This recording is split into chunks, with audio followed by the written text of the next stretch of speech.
할렐루야. 서로 인사합시다. 성령이 우리와 함께 계십니다.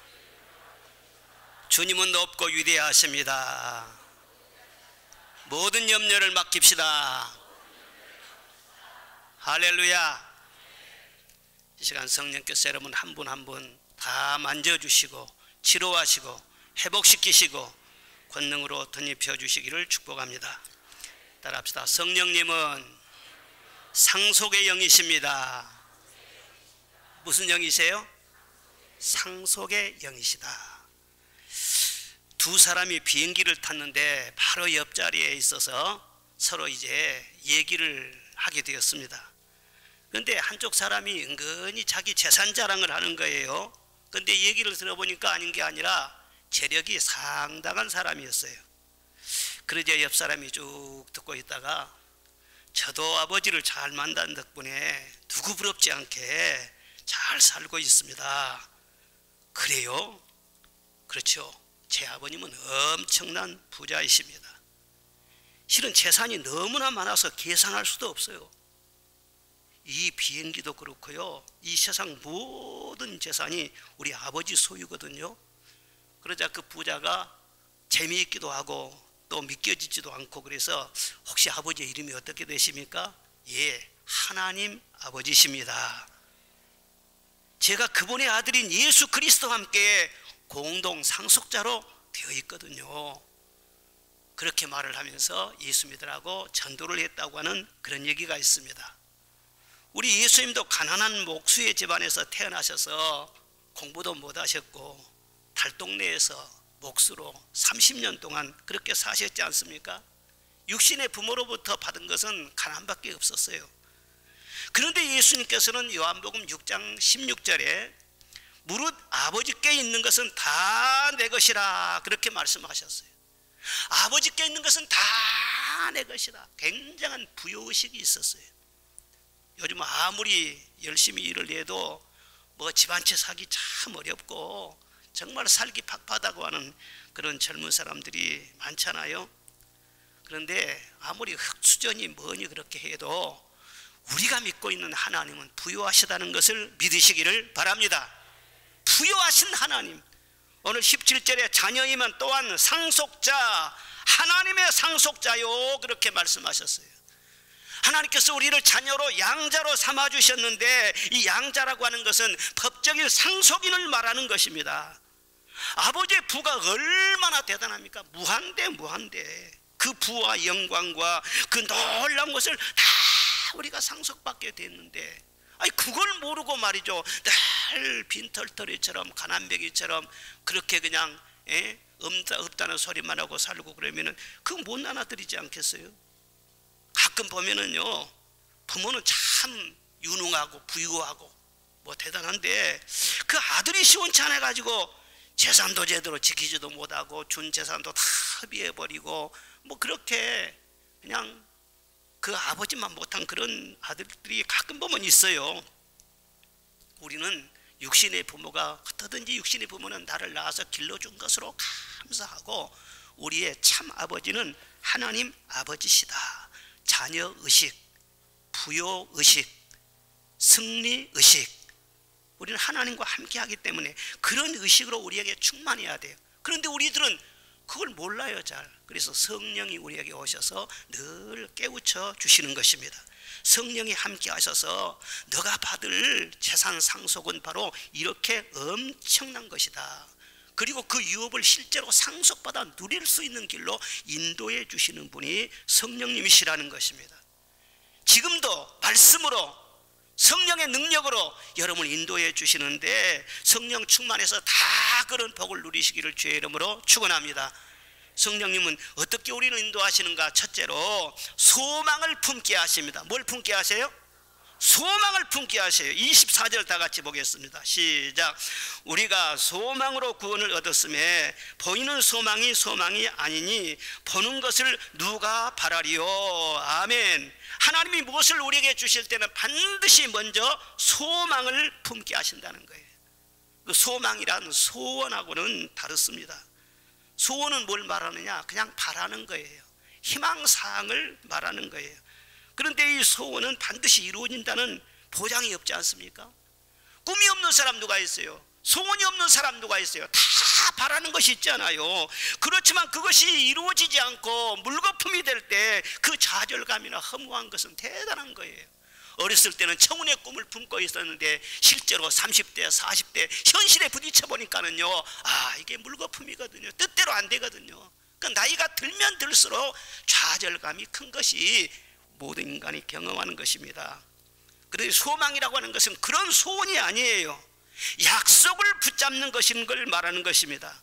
하나님이 주신 약속의 말씀을 근거로 해서 믿고 바라는 것, 그것을 소망이라 그렇게 말씀을 하세요.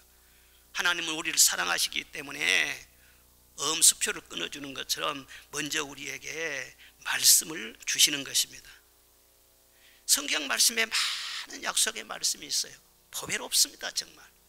그런데 오늘 본문에서는 뭘 또 약속하고 있습니까? 본문의 말씀 보면은 뭐 허무하고 굴복하고 썩어짐에서 탄식하며 종노릇하며 그런 편들이 쭉 나오는데요, 그리스도로 말미암아 그런 모든 것에서 우리를 속량하셨다, 우리를 자유롭게 하셨다. 할렐루야. 그것을 우리에게 약속하고 있는 것입니다.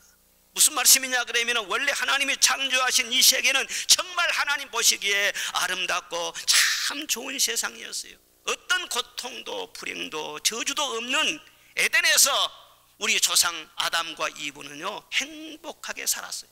그런데 하나님의 말씀을 거역하고 죄를 짓고 타락함으로 말미암아 병이 든 것입니다. 하나님과 사이가 단절이 되는 것입니다. 그 후로 평화를 잃어버렸어요. 몸은 피곤하고 병 들어갔어요. 환경도 다 파괴되어 버렸어요. 가시와 엉겅퀴가 돋아나서 어디를 가든지 누구를 만나든지 상처투성인 거예요. 짐승들도 사나운 맹수가 되고 말았어요.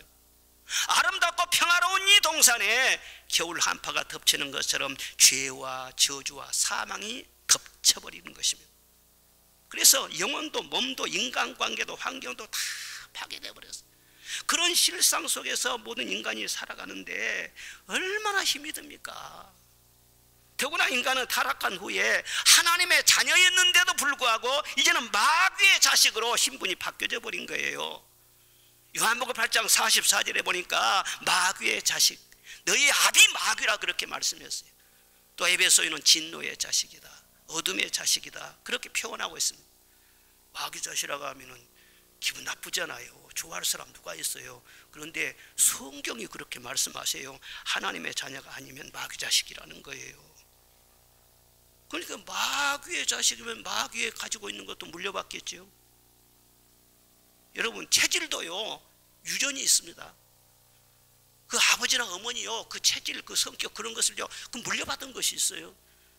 병원에서 가끔 진단을 받으면요, 혹시 부모님 중에서 무슨 암병 앓은 분이 있습니까? 물어보잖아요. 그 병력이라는 거, 그걸 무시할 수가 없다는 거예요. 그런데 마귀가 영적인 아버지가 되다 보니까는요, 마귀가 가지고 있는 걸 다 물려받게 되네. 마귀가 무슨 좋은 것 있어요? 좋은 것 하나도 없어. 저주와 고통과 미움과 혈기와 두려움과 이간질과 악한 마음, 거짓, 음란, 질병, 죽음, 지옥, 형벌, 이런 것만 몽땅 가지고 있는데, 이런 마귀가 가지고 있는 것을 물려받아서 사람들이 고통을 많이 당한다. 영적으로 사실 생각해 보면은요 정말 여기에서 벗어날 수가 없어. 그런데 영접하는 자, 곧 그 이름을 믿는 자들에게는 하나님의 자녀가 되는 권세를 주셨느니라. 우리 행위로가 아니라, 공들여서가 아니고 노력해서가 아니라 단순히 주 예수님을 믿었다는 그 한 가지 때문에 우리를 하나님의 자녀로 삼아주신 줄로 믿습니다. 그래서 사탄의 사슬에서 풀어서 원상 복귀를 시켜 주시는 것입니다. 마귀의 상속자가 아니라 이제는 예수 그리스도 안에서 하나님의 가지고 있는 모든 부여를 상속할 수 있는 하늘의 상속자가 된 줄로 믿습니다. 우리는 우리의 신분이 이렇게 거듭난 사람들인 것입니다. 오늘 본문 말씀하신 대로 먼저 우리에게 무엇을 속량해 주시느냐? 영혼을 속량해 주신다고 했어요. 그래 하나님과의 자녀의 관계로가 다시 회복이 돼가지고 하나님을 향해서 두려움의 영은 떠나가고 아빠, 아버지, 무서워하는 종의 영을 벗어버리고 아버지라고 부를 수 있는 그런 관계가 형성이 됐다는 거예요. 여러분, 아무리 세상이 어렵고 힘들지라도 하나님 아버님을 생각하면 찬송이 나오잖아요. 기쁨이 있잖아요. 희망이 있잖아요. 아버지 잘 만나면 아버지 덕을 보는 것입니다. 할렐루야. 지금도 우리는 혼자 예배를 드리는 것이 아니라 아버지 하나님 앞에서 성령님과 함께 예배를 드리고 있는 줄로 믿습니다. 또 오늘 본문에 보니까 우리 몸의 속량을 이루어 주신다 그렇게 말씀하셨어요. 영혼만 구원하고 끝나는 것이 아니라 우리 몸도 위해 주신대요. 성령께서 우리 몸도 만져주신대요. 먼저 몸을 딱 만져주시면은요 가벼워요. 컨디션이 막 좋아요. 성령 충만하면은요 힘이 나요. 얼굴 한번 싹 만져주시면요 성령 화장이 되는 거예요. 은혜 받으면요 진짜 얼굴이 예뻐집니다. 은혜 받은 사람 보면 이야 참 은혜의 살이 올랐구나 예뻐져요. 그리고 병들어도요 치료가 되는 것이 할렐루야 힘을 주시는 것입니다. 언젠가 살다가 이 세상에서 티끌로 돌아가지 않겠어요? 화장하든지 매장하든지. 그러나 그게 상관없습니다. 아주 티끌로 돌아간다고 할지라도 우리 주님이 재림하실 때 예수님이 부활의 첫 열매가 되신 것처럼 예수님께 붙은 자는 예수님처럼 다 부활하게 될 줄로 믿습니다. 티끌 중에서 일어난다 그렇게 말씀하지 않습니까? 그리고 21절 보니까 모든 피조물도 썩어짐에서 종로로 다는 데서 해방된다 그런 말씀이 있어요. 사실 이 땅이 이렇게 힘들어지고 저주를 받고 가시가 엉겅퀴가 돋아나고 하는 것은 사람 때문에 그렇게 저주를 받은 거예요. 사람이 죄짓고 하나님을 떠나니까 이 세상 모든 환경이 다 파괴되고 힘들어 버렸어. 그런데 이제 사람이 예수님 믿고 하나님과 화목하고 관계가 좋아지니까 병들었던 땅이 치료가 되는 것입니다. 신음했던 땅이 찬송이 나오게 되는 것입니다. 뭔가 덫에 걸린 짐승처럼요 이 저주와 고통과 이 모든 괴로움에서 벗어날 수가 없었는데 하나님께서 피조물, 탄식하고 있는 피조물을 해방시켜 주신다. 자유롭게 하신다. 그러니까 똑같은 땅도요 사람이 저주를 받고 복이 없으면은요 북한 땅 같은 데 보면요 저 휴전선 바로 앞에 가면 북한 그쪽 땅은요 농사를 해도 농사가 잘 안 돼요. 언제 가을에 한번 그 휴전선 그 가보니까는요 이쪽에는 그냥 막 벼들이 말이 흐드러지게 그렇게 막 고개를 숙이고 풍년이 들었는데 저쪽에는요 빳빳해갖고 꼭 김씨처럼 빳빳해갖고 아니 김씨가 다 그렇단 말이 아니라 그 김정은이라고 있어요. 아 이게 사람이 그렇게 잘못돼 버리니까는요 땅도 다 잘못되고 이 산에가 말이죠 푸른 그런 소나무들도 별로 없어요. 그런데 우리나라 봐보시면 사람들이 축복받고 교회가 왕성하고 그러니까 얼마나 산천이 아름답고 그러지 않습니까? 하나님께서 우리 영혼이 다 회복이 되면은 피조물 우리 환경도 다 치료해 주신다는 것을 믿으시기를 바랍니다. 성경 말씀에 다 이거 예언이 돼 있어요. 이사야 11장에 보니까 그때 이리가 어린 양과 함께 살며 표범이 어린 염소와 함께 누우며 사자가 소처럼 풀을 먹을 것이며 어린아기가 독사의 굴에 손을 넣을 것이라. 내 거룩한 산 모든 곳에서는 해함도 없고 상함도 없을 것이니라. 언제 이런 평화가 이루어지는가? 우리가 성령 받을 때, 우리 예수님이 재림하실 때, 할렐루야, 그때는 완전한 치유가 이루어지고 만물이 다 회복되게 되고 모든 아픔과 슬픔과 고통과 질병과 피곤함과 두려움과 이런 모든 근심에서 완전히 벗어나는 놀라운 복을 누리게 될 것이다. 그것을 약속을 하셨어요. 지금은 성령 시대이기 때문에 지금은 성령으로 말미암아 어느 정도 누리고 있어요. 마치 보증금을 받는 것처럼 어느 정도 부분적으로 누리고 있어요. 그러나 그건 조금이에요. 그러나 예수님 재림하실 때가 되면은 해같이 밝은 영광 나라에서 100% 영원토록 누리게 될 것을 성경에 약속하고 있지 않습니까? 그래서 썩어짐에서 모든 고통에서 모든 탄식에서 벗어나게 하시고 영광의 자유에 이르게 하시고 이런 것을 우리에게 약속해 주셨으니까 이 귀한 약속의 말씀을 꼭 붙잡고 여러분의 미래를 여러분 생각 속에서 결정하지 말고 하나님의 말씀을 근거로 해서 미래에 대한 소망을 품으시기를 주의 이름으로 축원합니다. 유명한 필러라는 사람은 소망은 모든 행복의 원천이다 그랬어요. 내 과거만 보고 내 현재 모습만 보고 내 현재 상황만 보고 탄식하며 그것은 믿음의 사람이 아니에요. 다 영광의 순간을 바라봐요. 과정이 좀 어려움이 있을지라도요, 마지막 영광의 순간은요, 우리는 상속자, 그 어마어마한 세계를 다 상속받게 되었다는 그런 소망을 품어야 된다. 이게 바로 성령의 역사라는 거예요. 둘째로는 성령은 그리스도와 함께 하게 하신다. 누구와 함께요? 그리스도와 함께 하게 하신다. 이거 평범한 말 같지만 이거 굉장한 진리가 있습니다. 17절에 보니까 자녀이면 하나님의 상속자요 그리스도와 함께한 상속자니. 그냥 우리 홀로 상속받는 것이 아니고 그리스도와 함께 공동 상속자라는 거예요. 법적으로 등기에 공동 상속인 거 있지 않습니까? 단독으로 개인적으로 받는 것이 아니 언제나 그리스도와 함께. 따라합시다. 그리스도와 함께, 주님과 함께. 이 주님과 함께라는 거, 이것이 약화되면은요 이게 상속을 제대로 못 받아요. 지난 금요일 한국일보에 남북 이산가족들의 상속 문제를 다룬 그 기사가 상당히 상세하게 나왔었습니다. 북한의 자녀를 둔 남한의 부모들 경우인데요, 이런 남북한 이 주민 간의 상속 문제를 해결하기 위해서 특례법이 우리나라에 이미 만들어져 있습니다. 그래서 이 북한 주민들 중에서 이 관련 있는 분들이 여러 경로를 통해서 우리나라 법원에다가 우리 아버지 재산 물려받게 해달라고 그렇게 지금 서류를 내고 있다는 거예요. 근데 그 부모 중에서는 수백억대 재산을 가진 그런 분들도 꽤 있다는 겁니다. 그래서 자녀들의 상속권을 행사하기 위해서 여러 가지로 노력하는데 실제로 그 이행하는 과정은 험난하기만 하대요. 과연 당신이 그 아들 맞냐? 뭐 친자 확인도 해야 되고, 또 남북한의 공동 채널이 없다 보니까 중간에 무슨 뭐 브로커라든가 또 상속 대리인이라든가 이런 사람이 끼게 되면은 비용도 상당히 지불해야 되고, 또 중간에서 브로커들이 장난도 치고 속는 그런 경우들도 많다는 거예요.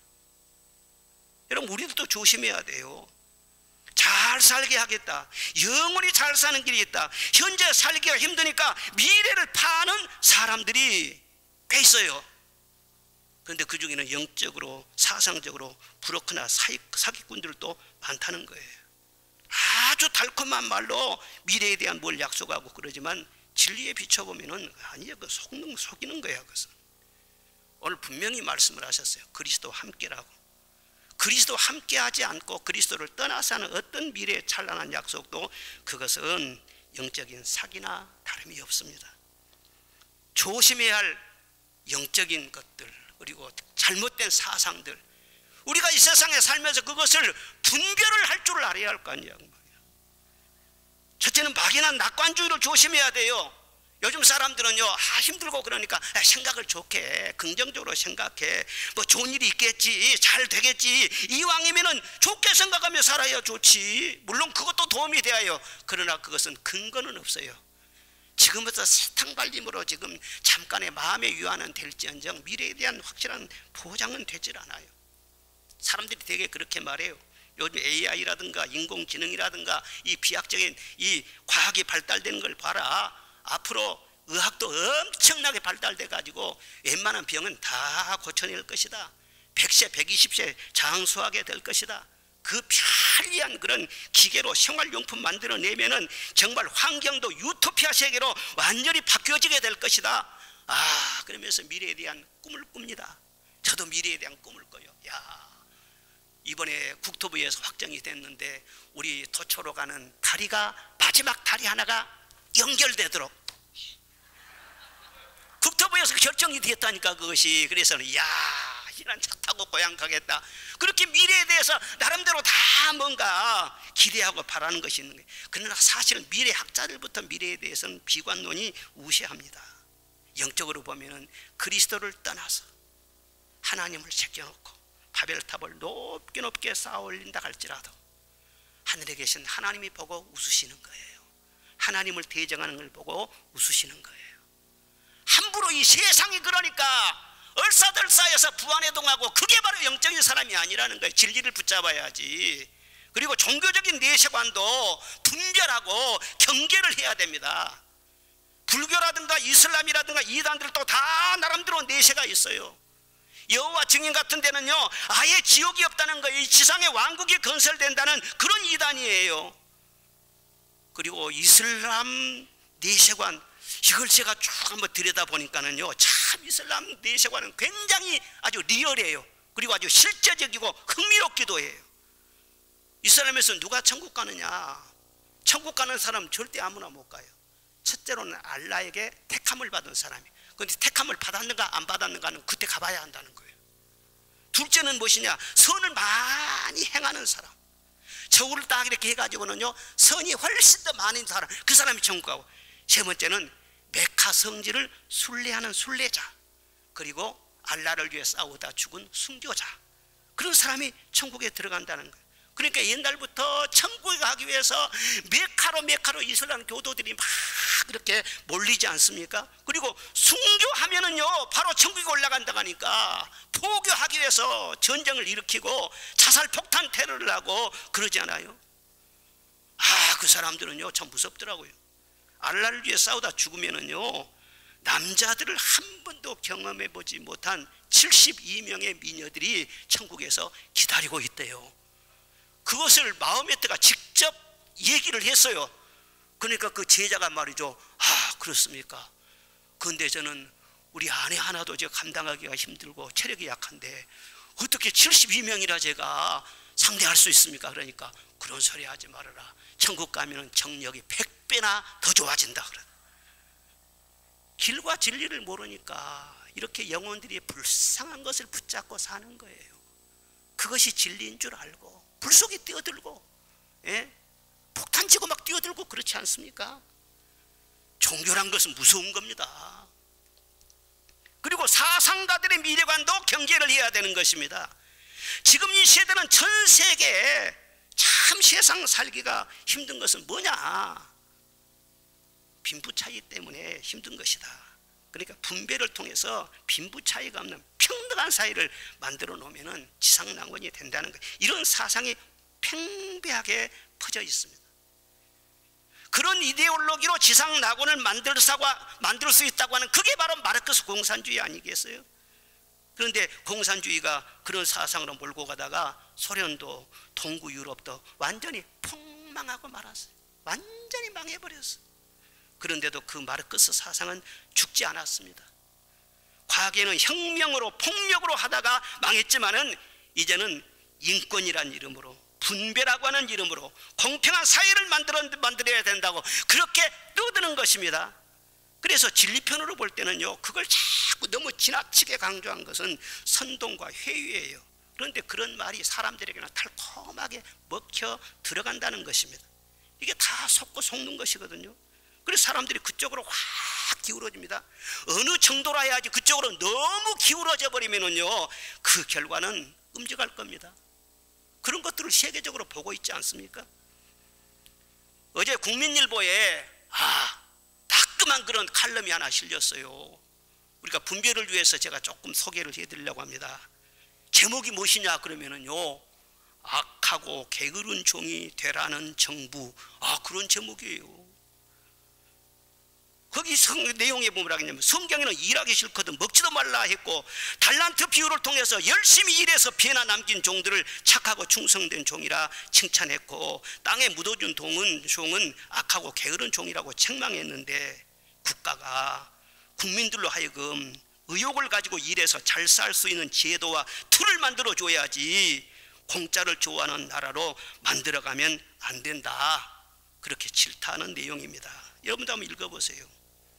물론 약자를 위해서 복지를 펴는 것은 필수적인 거예요. 그걸 누가 뭐랍니까? 반드시 그렇게 해야 되지요. 그런데 빚내서 무분별하게 주는 것은 건강하지 않다는 것이지. 어릴 때도 보면 그렇잖아요. 시골에서 빚내가지고 말이야 술 사 먹고 고기 사 먹고 막 옷 사 입고 그런 집안들 보면은요 살림이 나만하지 않아요. 얼마 가지 않아서 절단이 납니다. 나라 살림이나 집안 살림이나 다 마찬가지라는 거예요. 이게 다 어디에서 나온 것이냐? 그리스도 없는 정치, 그리스도 없는 사상, 그리스도를 제껴놓고 뭔가 상속을 받겠다고 하는, 그리스도를 제껴놓고 뭔가 복을 받겠다고 하는, 여기에서 다 이것이 비롯되는데 이건 실패로 끝나는 거예요. 다 다 속는 거예요. 그리스도를 떠나서는 어떤 찬란한 미래도 없다는 것을 우리들은 분명히 깨달아야 됩니다. 그와 마찬가지로 우리 그리스도인들도 정신을 차려야 할 것이 하나 있어요. 조심해야 할 것이 하나 있어요. 그게 무엇이냐 그러면은 오늘 17절 후반절에 보니까 우리가 그와 함께 영광을 받기 위하여 고난도 함께 받아야 할 것이니라. 18절에 생각건대 현재의 고난은 장차 우리에게 나타날 영광과 비교할 수 없도다 말씀을 하셨어요. 반드시 여기 보면은 현재 고난을 통과하여 장차 영광으로 나가게 됐다고 했어요.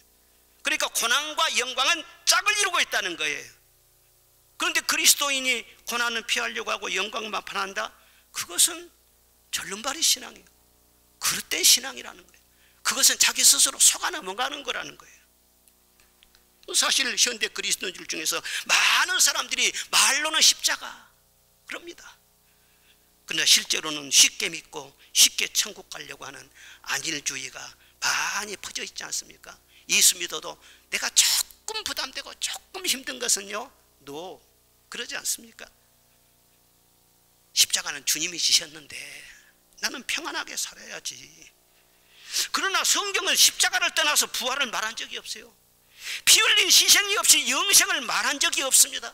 자기 십자가를 지고 나를 따르라고 했어요. 주님은 주님의 십자가가 있고 우리 모두에게는 각자 그 몫에 대인 십자가가 있어요. 목사님은 목사님에게 주신 십자가가 있고, 권사님은 권사님에게 나름대로 십자가가 있고, 구역사역자는 구역사역자에게 나름대로, 교사들은 교사, 난 나름대로 다 십자가가 있다는 거예요. 그 십자가 잘 지고 따르라. 그러면 하늘에 상이 있을 것이다. 고난은 고난으로 끝나는 것이 아니다. 그 고난이 영광을 몰고 올 것이다. 할렐루야. 그래서 그리스도와 함께 영광을 누리기 원하느냐, 영원한 영광을, 그러면 그리스도와 함께 고난도 받을 줄 알아야지 말씀을 하세요. 어떤 사람이 결혼을 했는데 남편이나 아내가 자기는 짐을 지려고 하지도 않고요, 맨 상대만 덕이나 보려고 하고 영광만 받으려고 하고, 그러면 결혼생활이 순탄하겠습니까? 부부란 그런 것은 함께 해야죠. 고난도 함께하고 영광도 함께하고, 아파도 같이 아프고 어려움이 있어도 같이 겪으면서 그렇게 가정을 이루어가야 화목한 가정이 될 수 있지 않겠어요? 아니, 남자가 결혼을 해가지고 자기 부인은 집안 살림이나 하고 아기 키우는 일만 그렇게 하고 말이에요, 모든 권리는 자기가 누린다. 또 반대로 말이죠, 아내는 말이죠, 남편이 돈 벌어다 하면 다 갖다 쓰고 말이죠, 옷 사입고 친구들하고 놀고 말이에요, 다 맛집 가서 먹고 다니고 하면서 남편은 말이죠, 용돈에 찔끔찔끔 그렇게 주고, 남편이 조금 용돈만 쓰려고 하면 말이에요, 왜 하면서 뭐라고 하고.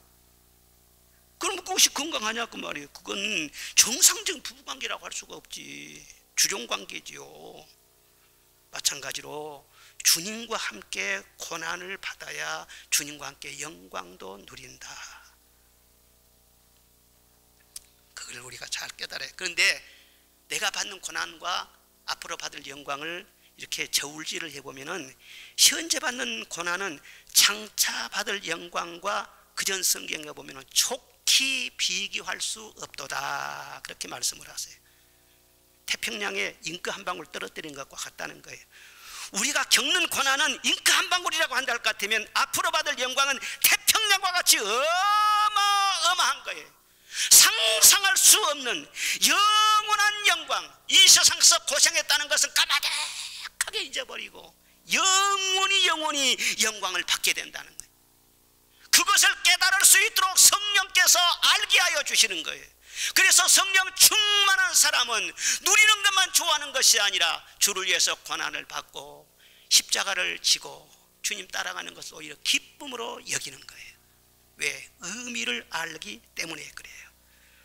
우리가 죄를 짓고 고난당해서는 안 되지만, 내가 뭐 잘못한 것도 없는데 그리고 피할 수 있어요. 그런데도 주님 때문에 내가 스스로 자취하는 거예요.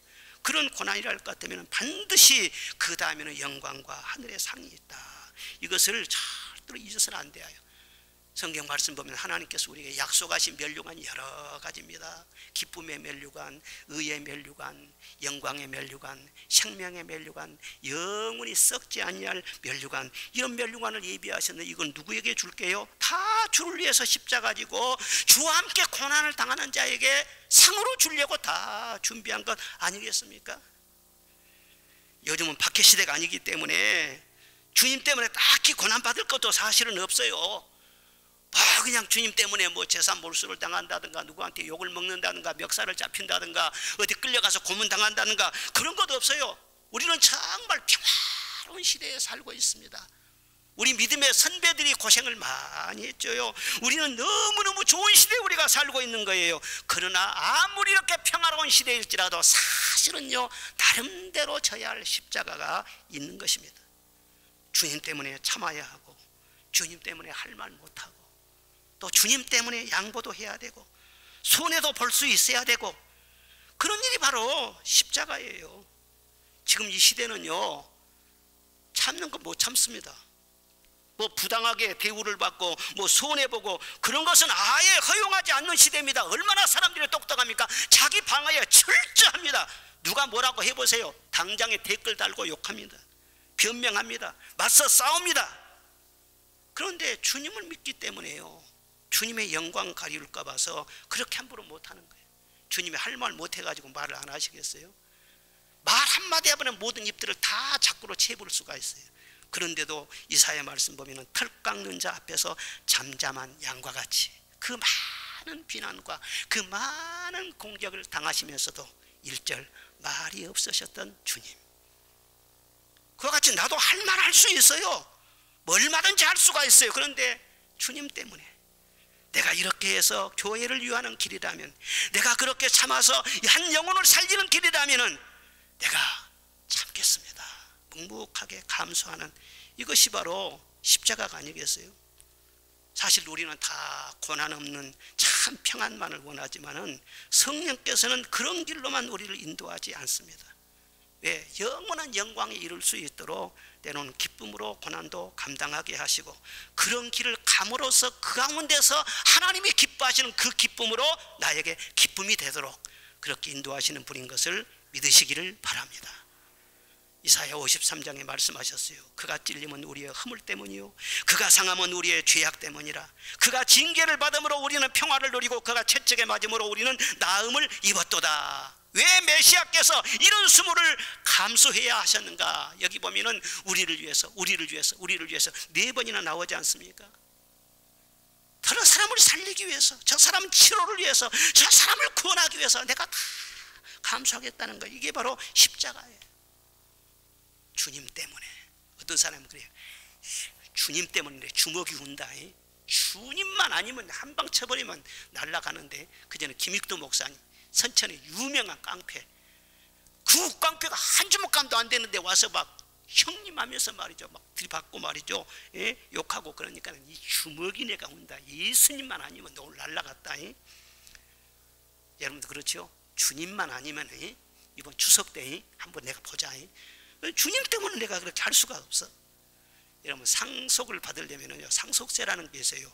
우리나라 상속세 굉장히 많습니다. 그 상속을 많이 받은 사람이 상속세금 한 푼도 안 내고 상속을 받았다? 불법이에요. 그건요, 처벌을 받아야 돼. 주님께서 우리에게 어마어마한 복과 영광을 주시면서 너도 상속세 내야. 상속세가 뭐냐? 주를 위한 고난이에요. 주를 위한 고난, 주를 위해서 참고 견디는 그것을 말하는 거예요. 여러분, 해산의 고통이 없으면 생명이 태어날 수가 없어요. 병아리가 달걀을 깨고 제 힘으로 태어나야 건강하게 잘 자랄 수가 있어요. 누가 옆에서 다 해주는 것은요, 병아리가요 제대로 클 수도 없는 거예요. 주와 함께 받은 고난을 통해서 내 영혼이 강해지고 장차 복이 오게 되고 하나님께는 영광이 되고 하나님의 나라가 왕성해지고 그런다는 것을 여러분 믿으시기를 바랍니다. 속 끓이면서 억울하게 생각하면서 징징대면서 고난받는 것이 아니라 그것도 주님을 바라보면서 기쁘게 감당하는 것. 너희 마음에 슬픔이 가득할 때 주가 위로해 주시리라. 아침 해같이 빛나는 마음으로 너 십자가 지고 가라. 참 기쁜 마음으로 십자가 지고 가라. 내가 기쁘게 십자가 지고 가면 슬픈 마음이 위로받네. 저 사람은 참 징징댈 만다는데 늘 얼굴이 밝거든요. 늘 그냥 막 감사가 넘치거든요. 다 다른 사람이 오히려 위로를 받은 거예요. 아, 역시 믿는 사람은 다르구나. 그게 바로 우리가 감당해야 할 십자가요, 지불해야 할 상속세라는 거예요. 마지막 세 번째로는 성령은 참고 기다리게 하십니다. 뭐 하게 하신다고요? 참고 기다리게 하신다. 25절 한번 읽어봅시다. 25절 시작. 만일 우리가 보지 못하는 것을 바라면 참음으로 기다릴지니라. 아멘. 참음으로 기다릴지니라. 오직 성령의 열매는 하면서 네 번째 열매가 뭐예요? 오래 참음과, 그렇게 말씀해요. 약속의 성취를 바라면 반드시 참음이라고 하는 과정을 통과해야 된다는 거예요. 참고 기다림이 없이 약속의 성취는 있을 수가 없다는 것입니다.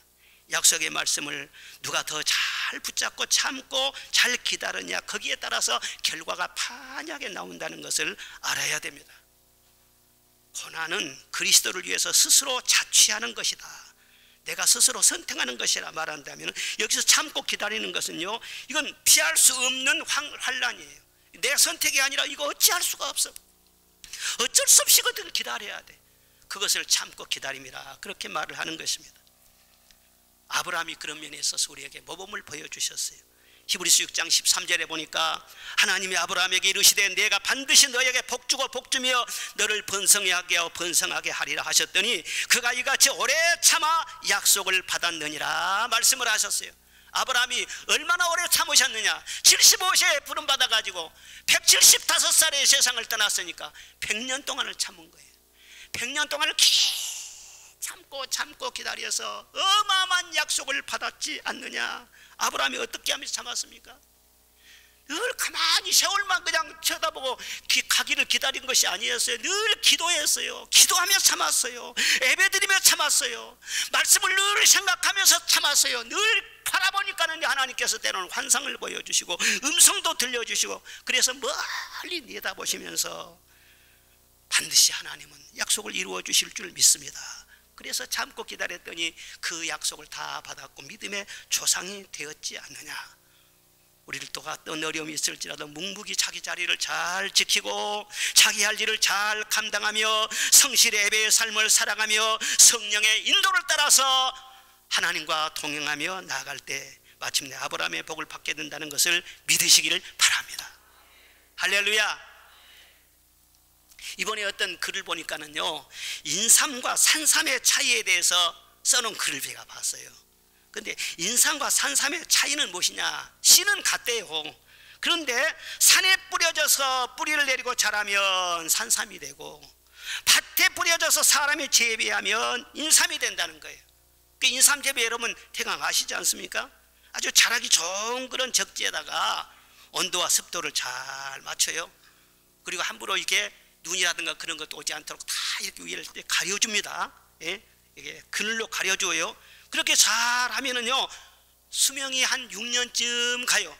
6년쯤 가면 아주 우수한 그런 인삼이 되는 것입니다. 그럼 그때 가면 수확을 하잖아요. 근데 6년이 지나면 어떻게 되느냐?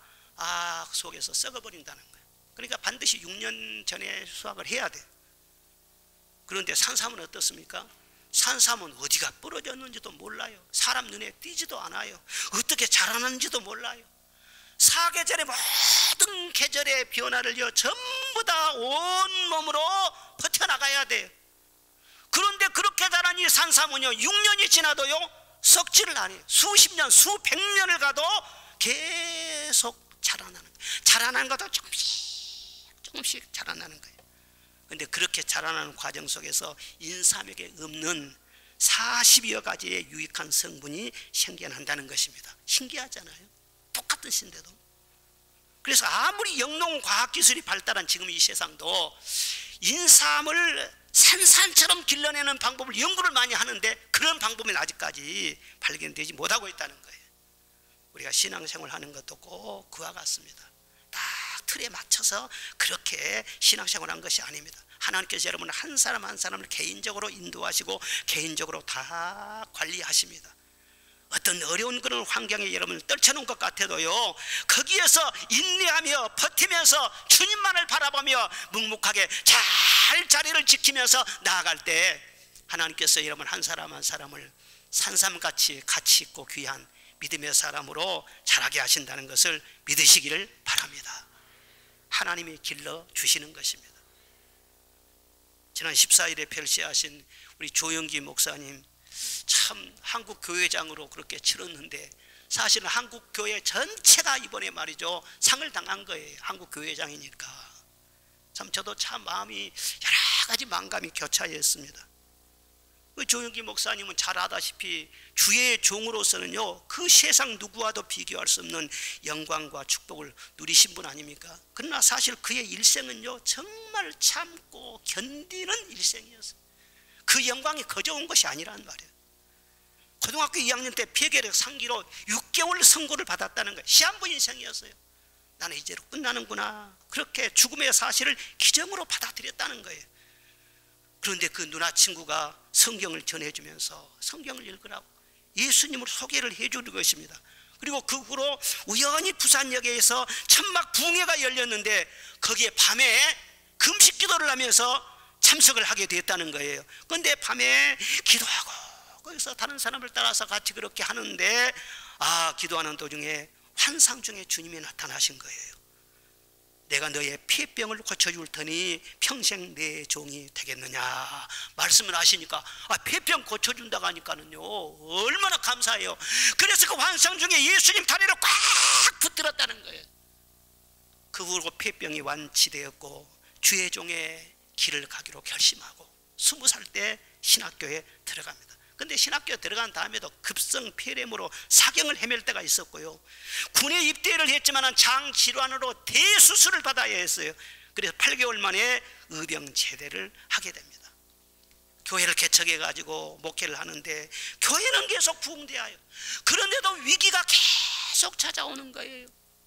계속 교인들이 늘어나니까 성전 건축을 해야 되겠고 어떻게 할까 그러다가 극심한 반대와 비난에도 불구하고 여의도의 성전을 건축하기로 하고 그 부지를 매입해서 말이죠 착공을 했다는 거예요. 그런데 공사를 하자마자 제2석유 파동이 와가지고 세계적인 불황이 덮친 거예요. 그때 가지고 있는 돈이 100만 원밖에 없었대요. 그런데 공사비만 해서 8억 이상이 들어야 돼요. 어떻게 계산이 나옵니까? 그렇게 위기에 몰리니까 죽는 길 외에는 다른 방법이 없구나. 하나님, 저는 실패자입니다. 차라리 내 생명을 불러가 주십시오. 제가 그때 80년대 초에 서울 여의도 순복음교회에서 전국에 모여 있는 이 목회자들 대상으로 세미나를 했어요. 그때 제가 거기 참석을 했어요. 그런데 그 목사님이 간증을 하시더라고요.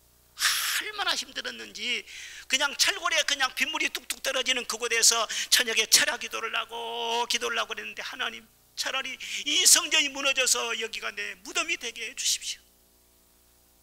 그리고는 막 공사 이 인부들이 말이죠 막 그냥 나타나기만 하면 막 벽돌 들고 막 그냥 때려치려고 하고 그러니까 막 삼한강교를 막 지나가가지고 막 도망다닐 때도 있었고, 그때 아파트 7층에가 살았는데 늘 밑에를 내려다봤대. 뛰어내리고 싶어가지고 이보다 더 고생한 데가 어디가 있을까 뛰어내려. 그런데 진짜 지옥만 없다고 생각한 다음에 뛰어내리고 싶더래요. 그런데 지옥 때문에 못 뛰어내렸다는 거예요. 지옥 갈까 봐서.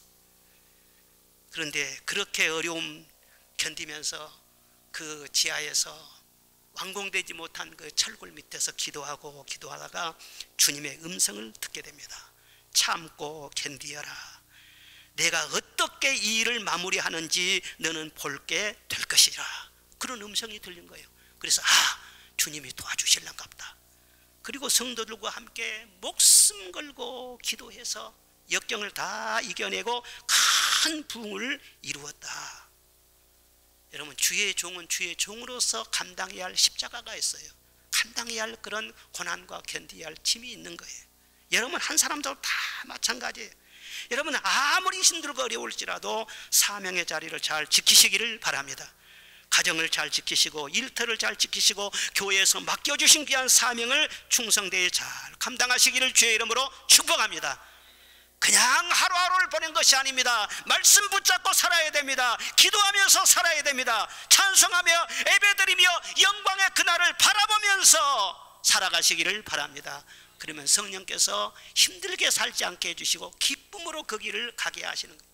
참 기쁜 마음으로 십자가 지고 가라. 참 기쁘게 십자가 지게 하시는 거예요. 그리고 감당할 수 있는 끊임없이 힘을 주시고 증거를 주시고 위로를 주신다는 것을 믿으시기를 바랍니다. 소망은 인내로 밖에는 이룰 수가 없습니다. 믿음과 인내는 뗄래야 뗄 수 없는 상관관계가 있습니다. 신앙은 절대로 조급하지 않다는 것을 여러분 아시기를 바랍니다. 오늘 본문 말씀이 생각건대 현재에 관하는 장차 우리에게 나타날 영광과 좋게 비교할 수 없느니라. 이 말씀을요, 종교개혁자 칼빈 선생이 마지막 임종할 때 25번이나 암송을 했대요. 마지막 세상 떠나갈 때 무슨 입이 떨어지겠어요. 그런데 이 말씀을 계속 암송하고 25번째 암송하다가 그대로 세상 떠나셨어요. 얼마나 아름다운 죽음입니까? 참 그 정도 주의 종에 그런 기계가 있기 때문에 그런 엄청난 개혁의 역사를 이룬 거 아니겠어요? 누가 뭐래도 우리는 하나님의 자녀입니다. 그리스도와 함께하는 상속자입니다. 늘 이 소망을 품고 고난과 인내를 잘 통과해서 다 상속을 누리면서 영원한 빛을 보는 우리 모든 성도가 되시기를 주의 이름으로 축원합니다.